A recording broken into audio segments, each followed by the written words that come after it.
Olá, sejam bem-vindas e bem-vindos a mais um episódio do nosso podcast Pela Voz Delas. Estou aqui hoje com Mariana Laranjeira, cofundadora do Hub Elas no SG, e eu, Letícia Sugai, para receber Carol Prates, que é diretora de Transformação Corporativa na RM Company, também conhecida como RM CIA 360, fundada pela Rachel Maia em 2018, certo? Certo. Carol, obrigada pela tua presença. Por favor, faz uma autodescrição pra gente. Obrigada aí, meninas.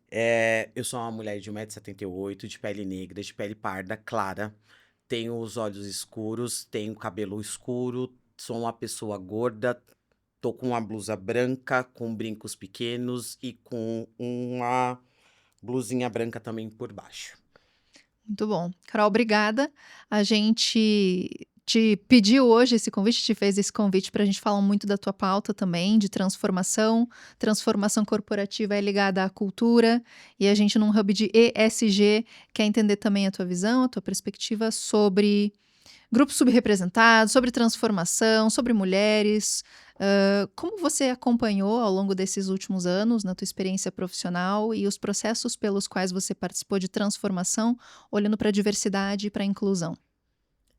É um processo que demanda tempo, que demanda budget, que demanda engajamento, que demanda paciência, porque você não faz da noite pro dia. Não é uma transformação que acontece de curto prazo, é sempre de médio e longo prazo. Então, se você tem pressa para que a coisa aconteça, vai ser feito, mas não vai ser da forma que precisa ser feito. Ela não vai ter perenidade, não vai ter consistência. Ela pode acontecer no primeiro momento, mas em determinado momento ela vai quebrar. Em determinado momento, aquela força que se colocou no começo, você consegue que ela não tenha atração para continuar. Então, é uma pauta que precisa ter paciência e colocar para médio e longo prazo, não para curto prazo. Curto prazo você faz coisas imediatas, e para transformação corporativa não dá para ser imediato. A gente precisa fazer cadenciado. Então, cada projeto, a gente já parte desse pressuposto, a gente tem que ter paciência, persistência, ele vai levar médio a longo prazo, a gente está falando de qual horizonte, mais ou menos, temporal? A gente está falando de médio prazo. Quando você está falando, por exemplo, de aumento de lideranças de pessoas diversas, se você tem esse pool de pessoas diversas dentro da sua operação, qual é o plano que você tem para essas pessoas? Aquelas pessoas que você tem dentro de casa, elas são factíveis, pessoas que podem ser promovidas dentro da sua organização? São pessoas que podem ocupar um cargo de liderança? Qual é o plano que você tem para aquelas pessoas? O que você está projetando para aquelas pessoas? Tem um plano de carreira para aquelas pessoas? Tem um plano para como eu aumento aquele número efetivamente dentro da minha organização sem ter que trazer de fora? Então, a gente faz esse primeiro movimento de dentro para fora. Então, é justamente esse processo que a gente faz, de instigar o que eu posso fazer dentro da minha organização antes de eu começar a abrir vagas externas. Ah, Carol, mas eu abro vaga interna dentro da minha organização, mas nem sempre eu tenho. Tá, mas quais são os critérios que você está usando para aquela promoção? Existe algum hard skill que eu posso flexibilizar? Não que eu precise tirar aquilo da vaga. A pessoa pode ter, mas ela não pode ter a habilidade completa. Ela pode ter que desenvolvê-la.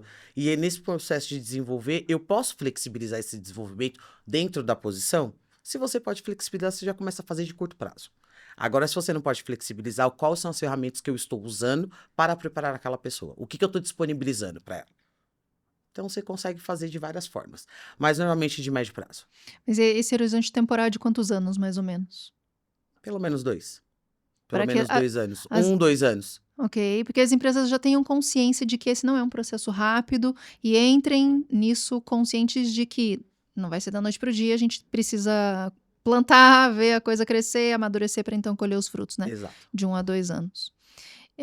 Como está a sua perspectiva sobre o ESG hoje em dia aqui no Brasil?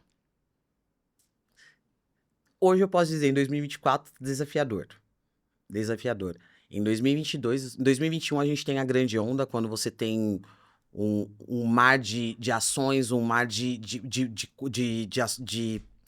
projetos acontecendo, muita gente falando sobre a pauta, muita gente falando sobre aquilo que precisava transformar, como que tem que fazer, tem que acontecer. Só que em 2022, meados de 2022, você começa a ter uma desaceleração do processo. E aí, quando você começa a desacelerar o processo, a gente entende, porque foi também um ano econômico também não satisfatório para as empresas, então a gente também tem que entender que tem coisas que é factível fazer e tem outras coisas que não são. Mas quando você tem uma redução do interesse para falar da pauta, de como que eu incluo, de como que eu faço a coisa acontecer, de como eu trago essa consciência, porque muita gente não gosta da palavra do letrar. E aí, isso dia eu aprendi que a gente não pode falar só do letrar, a gente tem que falar da oralidade. Porque o letrar é quando você está falando da palavra escrita, mas e as pessoas que trazem a ancestralidade e o ensinamento pela palavra, pela oratória? Isso está sendo levado em consideração? As pessoas que não têm, por exemplo, doutorado ou faculdade para falar sobre isso, mas que têm a sua vivência, que tem seu peso, que tem seu conhecimento, que tem a sua expertise para falar daquele assunto. Elas também precisam ser pessoas que precisam ser ouvidas. Então, quando você traz esse movimento, você traz um processo de que você precisa parar para ouvir. E quando a gente fala de grupos minorizados dentro das organizações, tem empresas que olham e falam assim: eu não sei como que eu lido com uma mulher trans. Como que você lida com uma mulher trans? Como que você lida com um homem trans? Pela educação, pelo respeito. Porque antes dele ser uma mulher, ela ser uma mulher trans ou ele ser um homem trans, ele é um ser humano. Carol, como que eu trato? Pelo nome? Pela educação, do oi, tudo bem, prazer. Qual que é o seu nome? Trate as pessoas como você trata qualquer pessoa. Porque a gente tem, infelizmente, a questão dos 3 segundos de bater e olhar e já fazer o pré-julgamento. E esse pré-julgamento, ele é um lugar de preocupação, porque as pessoas elas estão muito mais preocupadas com aquilo que elas estão vendo do que pelo fato de ter que respeitar o ser humano. A gente tem que começar a respeitar o ser humano. Antes de ser uma pessoa, por exemplo, quando você está falando da comunidade, as pessoas da comunidade LGBTQIA+, não tá com isso estampado na testa.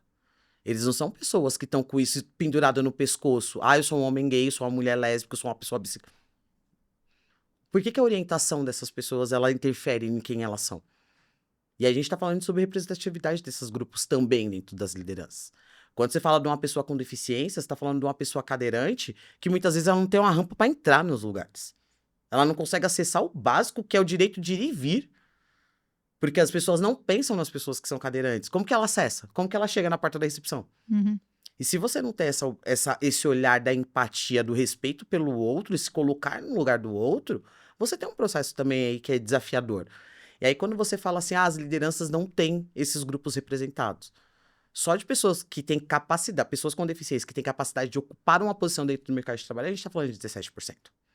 17%. Aonde elas estão? Além das pessoas que estão cumprindo por cota obrigatória por lei. Uhum. E aí você escuta em relatos, e não vem ao caso nomes, existe uma linha no Bush para pagar a multa. Hum. Por quê? É tão difícil fazer uma adaptação para você ter uma pessoa com deficiência dentro de casa? E por quê, Carol? Falta de vontade. No português bem claro, é falta de vontade. Às vezes, como que eu vou adaptar? É perigoso. Tá, mas existem outras áreas que essas pessoas podem ocupar. Elas não precisam obrigatoriamente ocupar a linha de entrada, que é a operação. Uhum. Elas podem começar numa posição administrativa. Eu posso flexibilizar talvez um hard skill que ela não tenha, mas ela tem um soft que conecta com a minha cultura. Se ela conecta com a minha cultura, por que eu não posso flexibilizar uma habilidade técnica que a gente aprende? Se a gente é factível de aprender tanta coisa, por que eu não posso ensinar para ela a partir do momento que ela está dentro de casa? Uhum. É a mesma coisa quando você fala do inglês. No Brasil, a gente tem 5% das pessoas que falam inglês fluente. E os outros 95%, você exclui? A gente está falando desses números. Os outros 95 não são factíveis, não são pessoas que são capazes de entrar para dentro da organização e a organização oferecer um curso de inglês para ela? Ou realmente aquela vaga precisa do inglês? Ela literalmente vai lidar com pessoas que precisam do inglês? Às vezes não precisa. Às vezes é só mais um critério para deixar o processo um pouco mais difícil. Carol, então eu queria te fazer uma pergunta em relação às pessoas com deficiência, que são um extrato importante. Você falou também sobre a obrigatoriedade legal. Eu tenho uma percepção, posso estar errada, de que algumas pessoas colocam, alguns empregadores colocam as pessoas com deficiência em vagas inferiores à sua capacidade intelectual ou técnica mesmo do aprendizado que elas tiveram por serem pessoas com deficiência. Ah, porque ela é surda, eu resolvi que ela ficaria melhor no almoxarifado entregando os materiais, mas ela podia fazer atividades com um nível de complexidade maior. Na minha área, que é mais relacionada à governança, isso flerta com casos de assédio moral, inclusive. Como balancear isso? Como uma liderança se capacitar e estudar melhor para aproveitar esse recurso com todo o potencial que ele pode oferecer? Primeiro é entender como que eu absorvo essa pessoa, não é simplesmente contratar, colocar ela numa posição subaproveitada, né, subjulgada, aí eu acho que é ali que ela tem que ficar, e aprender como que eu lido com aquelas pessoas. Porque quando você está falando de uma pessoa com deficiência auditiva, você vai ter que aprender, de alguma forma, a se comunicar com aquela pessoa. Tem pessoas preparadas para se comunicar com aquela pessoa lá dentro? Você está capacitando, você está preocupado nesse processo de capacitar as pessoas internas para que ela lide com aquela pessoa? Quando você está falando com uma pessoa de espectro autista, tem alguns projetos em algumas empresas, que eu não posso dar nomes, mas tem algumas empresas que estão fazendo projetos para pessoas com espectro autista. Elas capacitam as pessoas e as áreas que querem ter uma pessoa com espectro autista dentro do seu grupo. Elas preparam as pessoas que vão recebê-las, elas fazem um acompanhamento, com uma empresa especialista no processo de inclusão de pessoas de espectro autista dentro das empresas. Elas são acompanhadas por 6 meses por essa empresa que está incluindo elas, e a empresa ela vai se adequando à necessidade e a como aquela pessoa se comporta. Então eles vão olhando se ela se adaptou ou não àquela área, se ela não se adaptou, eles testam em uma outra área, para fazer com uma nova abordagem, uma nova forma de tentar incluir aquela pessoa. E aí eles vão fazendo o teste, até eles entenderem que ela se adaptou e que ela consegue ficar dentro daquele espaço. Isso tem acontecido em algumas empresas, elas têm focado para trazer pessoas do espectro autista para dentro da empresa, porque eles têm algumas habilidades, por exemplo, o hiperfoco. Uhum. Então, são habilidades que as empresas começaram a entender que eles podem, e sim, eles são capazes de fazer a coisa acontecer. Uma pessoa surda não é porque ela é uma pessoa surda, não, desculpa. Uma pessoa com deficiência auditiva não quer dizer que ela não é uma pessoa que não seja capaz de ocupar uma outra posição. A questão é, você vai ter gente que saiba comunicar com ela da forma que ela precisa ser comunicada. Uhum. Você vai ter que ter pessoas. Então, assim, quantas empresas você tem? E eu posso dizer pelo meu lado, eu não tenho nenhuma empresa que já tenha me dito que tenha curso para Libras dentro das empresas para que elas consigam contratar pessoas com deficiência auditiva. Uhum. Então, o do espectro autista é mais fácil de lidar?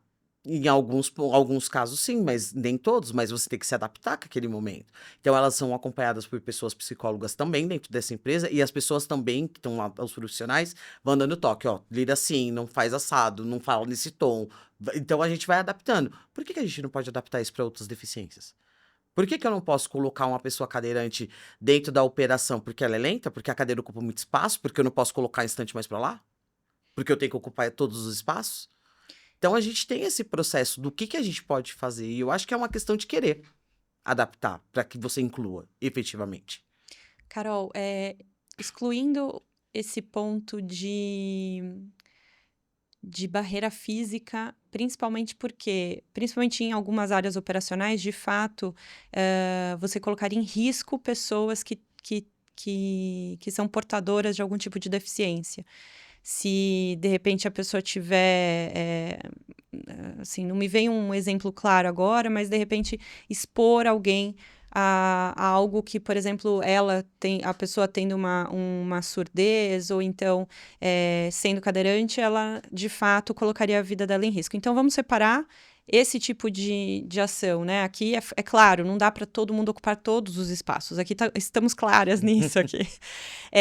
Mas pegando esse gancho, falta apenas vontade ou falta também alguma outra coisa para de fato as empresas para acontecer de fato essa transformação nas empresas, esse olhar muito mais inclusivo e diverso.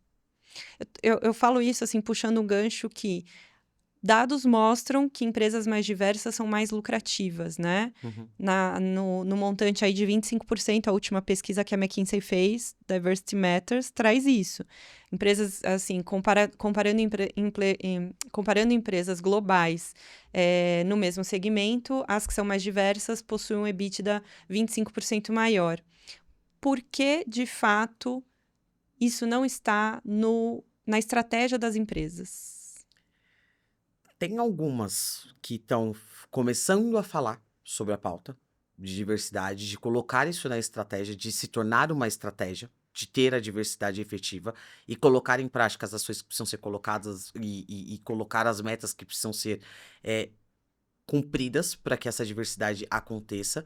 E tem algumas que estão deixando de colocar metas, porque elas trazem como se fosse uma questão cultural e uma questão de naturalização do processo. Ah, tá dentro da cultura, então isso vai acontecer de forma natural, né? De forma sem Orgânica. orgânica. É, a palavra tinha subido, desculpa. Imagina, Orgânica. imagina.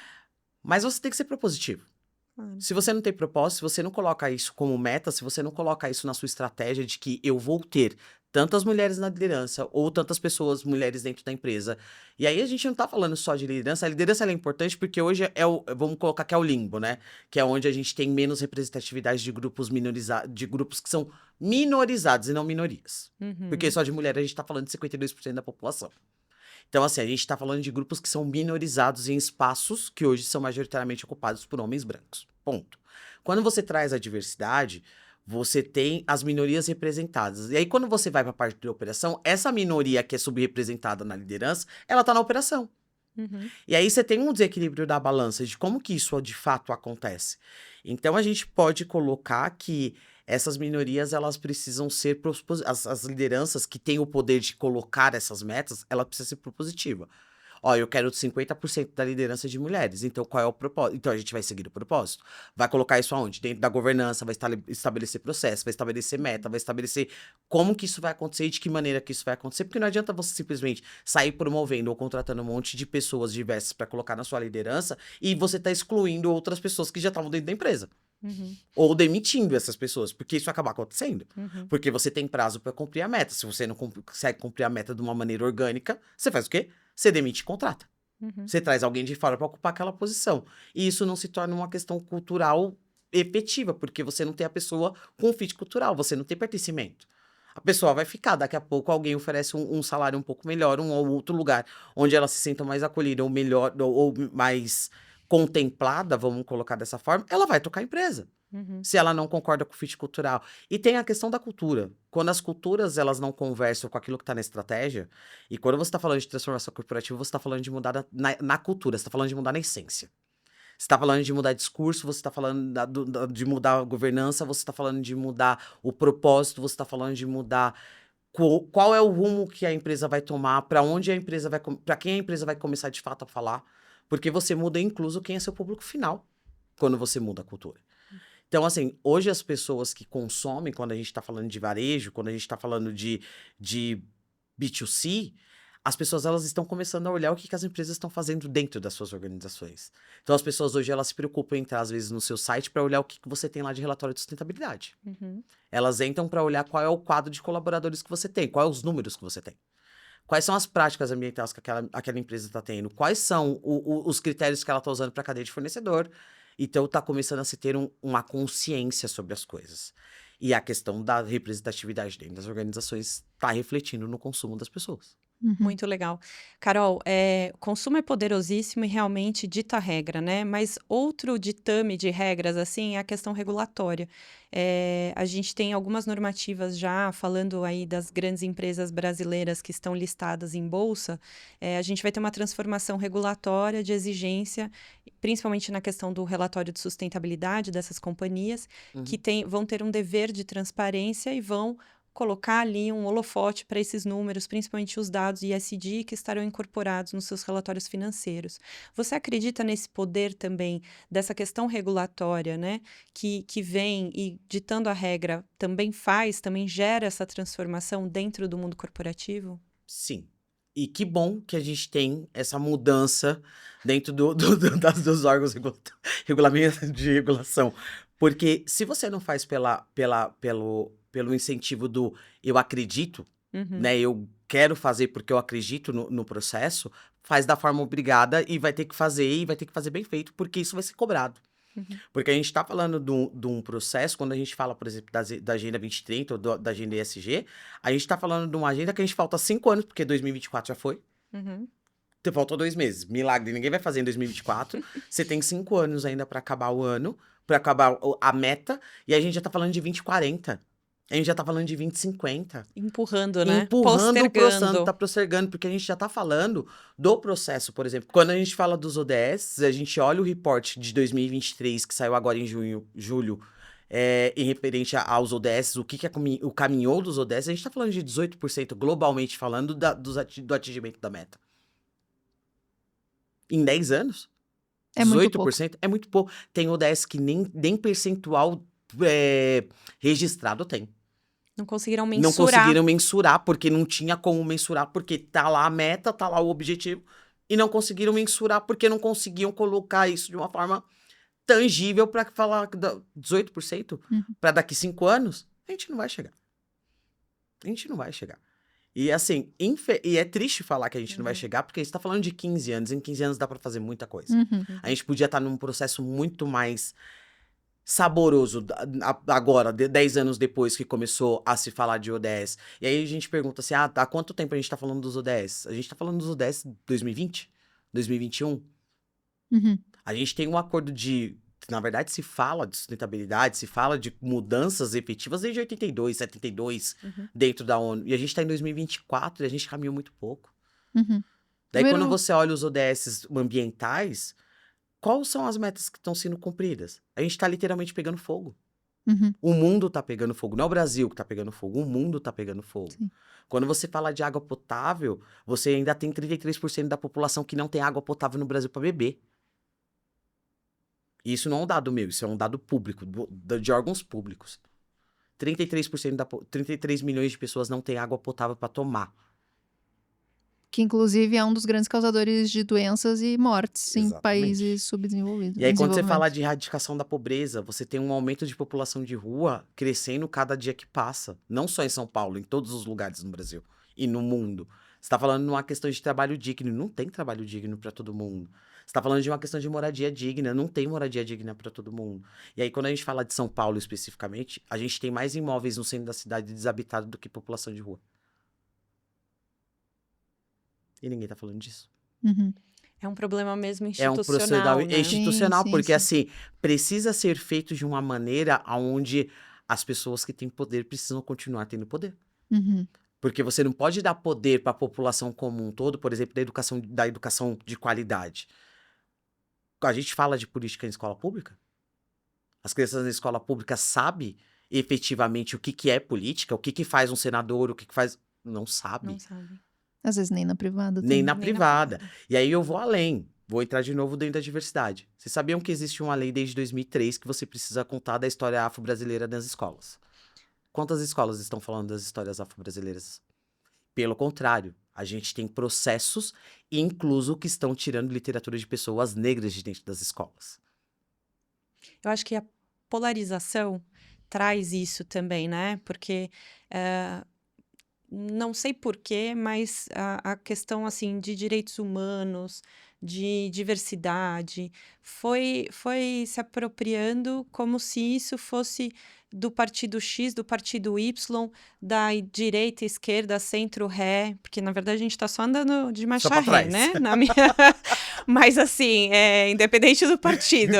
Mas eu acho que se apropriaram do discurso e aí esvaziam o discurso com relação a essa polarização, sendo que, na verdade, a gente deveria realmente ter um pacto social grande e importante com o Sim. governo, com entidades privadas, que, aliás, entidades privadas têm muitas vezes um valor de lucratividade muito maior, até mesmo que PIBs, né? Então, assim, esse pacto social seria muito importante, interessante, e, como a Carol trouxe, perdemos o bonde, né? Porque a gente só tem 5 anos aí para a questão das ODSs, e a ideia é, o que algumas lideranças têm dito, é de tentar empurrar esses primeiros indicadores e targets aí que foram vistos. Falando um pouquinho disso, Carol, como que você enxerga a questão de inovação na temática de diversidade? O que você enxerga assim, o que tem tido de boas práticas e o que você pode aqui trazer para nós em relação à aplicabilidade aí no futuro? O empreendedorismo, eu acho que é uma das práticas mais inovadoras que a gente tem, porque hoje as pessoas elas precisam sobreviver de alguma forma. Uhum. E a forma de sobrevivência hoje, quando você está falando de grupos minorizados ou de grupos subrepresentados, você está falando que vem do empreendedorismo. Eu preciso fazer grana de alguma forma. Se eu não tenho um trabalho formal, eu preciso fazer dinheiro de algum lugar.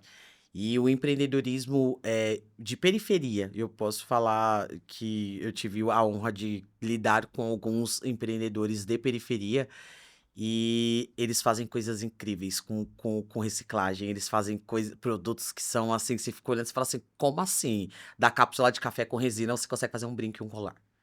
Como assim que você consegue fazer de acetato injetado, você consegue fazer brincos e você usa de ponta a ponta sem descartar nenhum pedaço daquilo que você tá usando, da matéria-prima. Fazer decoração de casa com o resto de lixo. Então, assim, a gente não tá aproveitando nem aquilo que a gente poderia estar aproveitando, que é o lixo. A gente recicla no Brasil 6% do lixo. E aí, desses 6% que a gente recicla no Brasil, o que está acontecendo com os outros 94%? Uhum. O que a gente está fazendo? Qual é o destino que a gente está dando para esses outros 94%? Eu acho que o empreendedorismo ele é uma boa inovação que a gente tem e as empresas estarem abrindo portas para essas... Porque o privado, gente, por que a gente volta sempre no privado? O setor público, ele tem o poder de transformar, de ajudar, de abrir porta, ele tem. Mas o setor privado é o que vai fazer o Brasil mudar. Não tem outra questão, porque assim, o governo ele tem muitas coisas para se preocupar, para consertar e para fazer acontecer. Então o setor privado ele tem esse poder, a sociedade tem esse poder de fazer a coisa acontecer. E tem algumas empresas que têm tido algumas práticas, então eles têm feito feiras com empreendedores, pequenos empreendedores dentro das suas organizações, eles têm promovido eventos onde eles trazem pequenos empreendedores periféricos. Então você está fazendo uma economia circular acontecer de uma maneira genuína. E tem muitas que estão fazendo hoje de uma maneira muito no propósito, assim, eu vou fazer uma feira, vamos fazer um evento. Quantos empreendedores periféricos a gente vai levar para dentro para que as pessoas conheçam o trabalho que ele está fazendo? Então, assim, eu acho que é isso, começar a ouvir. Quando a gente fala de startup, olha a quantidade de startup que a gente tem no Brasil. E startup que está sendo investida, que tem soluções geniais, mas ninguém está vendo. Porque não consegue ganhar força para furar essa bolha para que a grande sociedade conheça. Então, o que a gente pode ajudar? Então, assim, é divulgar o trabalho de uma pessoa, é divulgar qual é a solução que aquela empresa tem. Eu acho que a gente tem formas de ajudar essa inovação a acontecer. E eu acho que é muito nesse lugar de a gente sempre apresentar uma solução ou um empreendedor interessante aí que tem uma solução legal para a sociedade. Ah, vou apresentar isso dentro de uma rede social minha? Pode ser. Ah, vou falar sobre aquilo dentro da minha empresa para ver se isso gera interesse de alguma forma. A gente tem que começar a entender quais são as formas que a gente tem para colocar essas pessoas para acontecerem dentro do processo. Então, eu acho que a inovação está muito dentro do empreendedorismo e das oportunidades que as pessoas geram a partir daquilo que elas falam. E se a gente olhar para intra-empresa, tanto inovação quanto transformação e cultura, que é a tua especialidade. Cultura é um processo que leva, né? A gente já falou no início, leva algum tempo. Qual seria o PEC? Qual seria o conjunto de ferramentas ou ações mínimas necessárias, fora a liderança que você falou, uma liderança propositiva, a força da regulamentação, algo acionável para quem assiste, consome esse conteúdo, poder fazer os 3 primeiros passos se você quer ter uma cultura de transformar para uma cultura mais diversa e inclusiva? Propósito. Ser propositivo, né? Ter propósito naquilo que está se fazendo. Educação de aprender sobre os grupos minorizados, de aprender da onde vem tudo isso que a gente está vivendo hoje com a sociedade. Porque as pessoas falam assim, mas isso é mimimi, a gente tá rodando sempre em cima do mesmo lugar. Você sabe da onde vem? A gente tem muita camada ainda para falar sobre isso. Quando você fala de racismo estrutural, racismo institucional, quando você fala de racismo ambiental, quando você está falando de camadas que são coisas que são muito profundas. Então, o propósito, a educação e garra. Acho que são três coisas, mas a garra de falar assim, eu acredito nisso, eu vou fazer acontecer. A Persistência. persistência. A garra ou a persistência. Então, eu colocaria propósito, educação e persistência. Posso te fazer um desafio? Claro. O propósito é algo intrínseco. Talvez a pessoa esteja consumindo esse conteúdo e não tenha esse propósito, mas ela vai ter que fazer a forceps.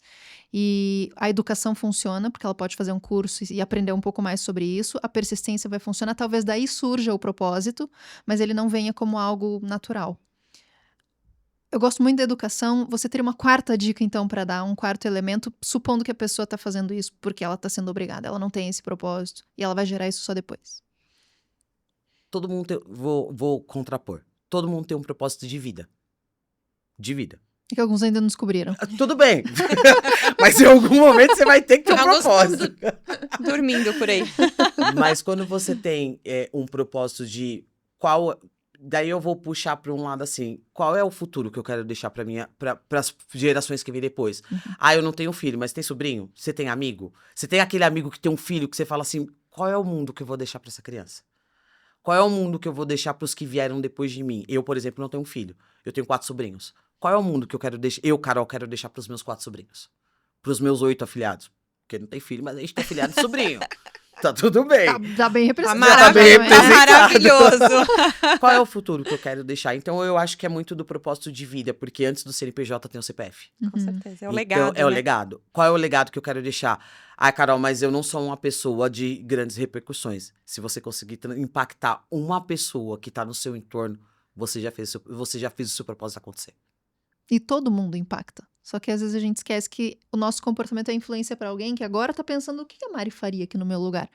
E a gente esquece. E finge que quando ninguém tá vendo, tudo bem eu fazer isso ou aquilo. Mas tudo que você já construiu lá pra trás tá sendo base pra alguém que vai tomar a decisão. Né? Com certeza alguém já se inspirou em você pra alguma coisa.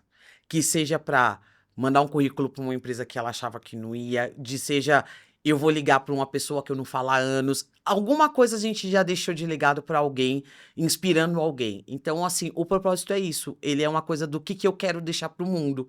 O que eu quero fazer de diferente. Qual é a prática que eu posso começar a fazer pra transformar e pra deixar isso como legado.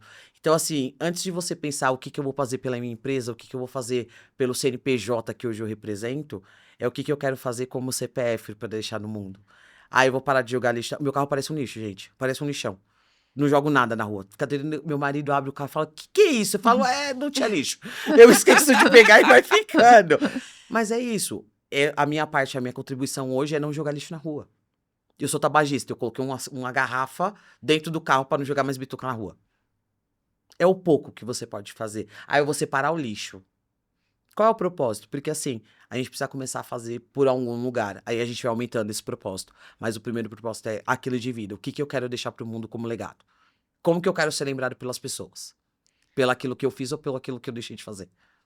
E, Carol, aproveitando esse Respondi? gancho, super. É desafiador esse negócio do propósito. É. Mas eu acho que é uma coisa que a gente precisa colocar para as pessoas pensarem.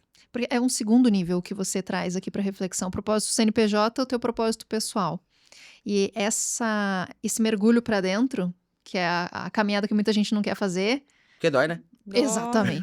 Olhar no espelho dói. Exatamente. Você olhar suas mazelas e falar assim, tá ruim, hein? Aham. Essa aqui não tá bom, essa parte. O que eu posso fazer para não ficar tão ruim? Exatamente. Mas, Carol, falando sobre propósito, legado, transformação e o que você espera deixar, a gente gostaria de te fazer uma pergunta. O que você falará para Carol daqui 20 anos? Você é a mina. Boss 2. Boss 2. Tivemos outra boss aqui mais cedo. Mas você é a mina não no lugar da arrogância, mas assim, Claro. num lugar muito de você fez mais do que aquilo que você achou que você Isso. conseguia fazer, sabe? Uhum.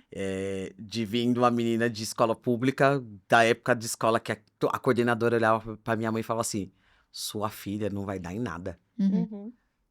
E aí eu sentada numa mesa dessa daqui 20 anos, eu passei 20 anos já fora da escola. Então, olhar hoje 20 anos pra trás, depois que eu saí da escola, que a coordenadora falou assim, sua filha vai ser chefe de boca. Que é isso que você escuta na escola, quando você vem de escola pública. Sua filha vai ser chefe de boca.